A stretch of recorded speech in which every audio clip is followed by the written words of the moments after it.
Bonjour à tous, j'espère que vous allez bien pour ce 7e workout de confinement. Aujourd'hui, on a pris Jules pour la démo et son super sweet Reebok, la N. Donc, l'objectif aujourd'hui, c'est de travailler sur 10 rounds. On va travailler en termes de temps aujourd'hui.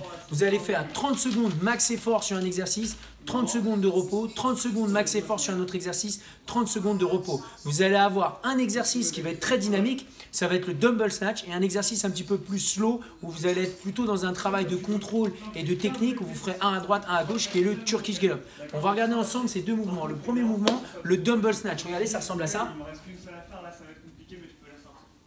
Yes, en venant toucher le sol, si tu peux, Jules. Il était parti sur du hang dumbbell snatch. Donc stop, démarre là, bouge plus.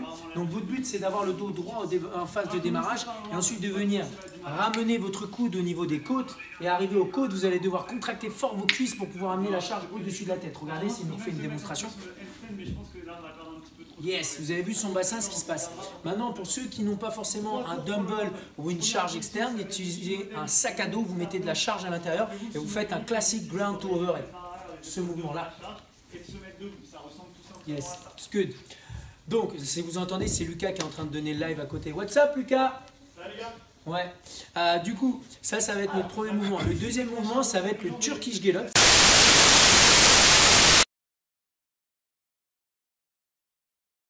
C'est un très bon mouvement pour renforcer vos abdos, renforcer votre travail d'équilibre, votre mobilité et également renforcer les stabilisateurs d'épaule.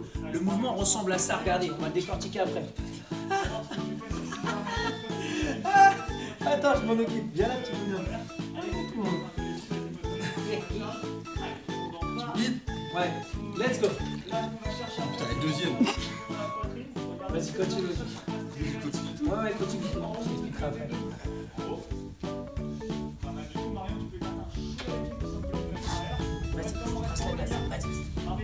Yes, good. Donc l'objectif est simple. Déjà dans un premier temps, tu peux te rapprocher Eugénie.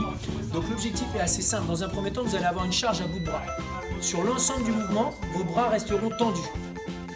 Vous allez regarder la charge constamment. Ensuite, quand vous allez démarrer en gardant le bras où il y a la charge. C'est la jambe de ce côté-là, vous allez la fléchir. Voilà, elle est attaquée par les chiens, laissez tomber. Viens, Eugénie, t'inquiète, je vais expliquer. Donc l'objectif, il est assez simple. On va utiliser le bras opposé pour venir s'asseoir en faisant un sit-up. Ne vous inquiétez pas, on aura un exercice en échauffement pour travailler là-dessus. Ensuite, vous allez décoller votre bassin. Donc si par exemple, on regarde Jules qui a une charge externe, stop. Là, il va décoller son bassin. Stop. Et c'est là où vous allez devoir dérouiller le pied et le mettre sur le côté. Et vous allez le faire glisser pour venir le positionner derrière. Tu peux en montrer encore une fois, Jules? Regardez son pied. Il va tourner, se mettre sur le tranchant et faire glisser proche de l'autre pied pour pouvoir positionner le genou derrière. Et ensuite, il va venir pousser dans la jambe pour venir se mettre debout. Et pour la phase retour, c'est la même chose. Il va venir poser son genou au sol, poser sa main au sol et faire glisser son pied par l'intérieur, poser la hanche au sol et dérouler son dos au sol. Donc ça va être le Turkish Get Up. Donc si on regarde le tableau, vous aurez un 30 secondes max effort à faire. Pas 30 secondes à droite, 30 secondes à gauche. Vous allez faire plutôt une à droite, une à gauche, une à droite, une à gauche et à chaque fois changer. Si vous n'avez pas de dumbbell, utilisez une bouteille d'eau remplie ou une bouteille de lait. Vous allez voir, ça va être déjà très challengeant. Maintenant, en échauffement, vous allez avoir 5 rounds à faire, 5 à droite, 5 à gauche de half Turkish Get Up. Ça ressemble à ça. On a la charge à bout de bras, on vient s'asseoir et ensuite on redescend. On utilise clairement le bras opposé pour venir s'asseoir. Et derrière, vous aurez 10 dumbbell swing, soit 10 à droite, 10 à gauche, soit avec les deux mains swing. À vous de voir. Votre but, c'est de travailler votre contraction au niveau des hanches. Si vous faites le dumbbell snatch, vous allez vous concentrer à ramener le coude dans la côte. Le coude dans la côte. Le coude dans la côte. Voilà. Merci, Mr. Jules. On peut l'applaudir. Donc, ensuite, on aura le finisher. Le finisher, aujourd'hui, vous allez travailler au niveau du gainage. Le gainage, il y en a plein d'exercices que vous pouvez travailler en gainage.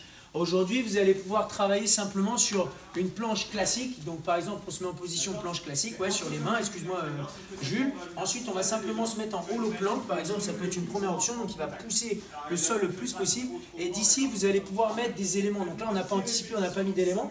Mais on va pouvoir déplacer ses mains de gauche à droite. Et ensuite, on va revenir donc de l'autre côté. Donc ça peut être déjà une première option à travailler. Le format de travail, tu peux relâcher Jules, merci à toi. Le format de travail qu'on va pouvoir travailler sur ce hollow plank, qui est une très bonne approche pour améliorer votre force de noyau ici et même derrière. Vous allez travailler sur un format Tabata, ça peut être une option. 20 secondes de travail, 10 secondes de repos et vous recommencez ça. Donc ça peut être un premier exercice. Un deuxième exercice qu'on peut travailler, donc ça va être le holo. Et là, votre but, ça va être assez simple, c'est vous déplacer sur les côtés. Donc simplement, sans basculer sur le ventre, simplement en faisant des swings sur le sol. Yes, ça va Jules? Tu y arrives? Ok, cool, on n'avait pas du tout anticipé ni répété. Donc là, on est parti comme ça, merci Jules. Hop, tchou. Donc voilà, heureusement que vous avez désinfecté les mains avant. Donc l'idée là-dessus, ça va être de travailler dans une position où vous êtes en holo et vous allez vous déplacer à chaque fois en faisant un slide et en utilisant votre bassin. Le but, c'est de maintenir le gainage qu'il y a juste ici. Voilà. On peut relâcher Jules, merci à toi. En tout cas, merci à tous de nous suivre tous les jours. Rendez-vous sur les Zooms. Demain, vous en avez 4. Vous avez midi, 13h, 18h30, 19h30. Vous avez un numéro de réunion, il est simple, 21 15 9 75 001. Le mot de passe, c'est CF Louvre en majuscule. Merci à tous et ciao l'équipe. Merci Jules.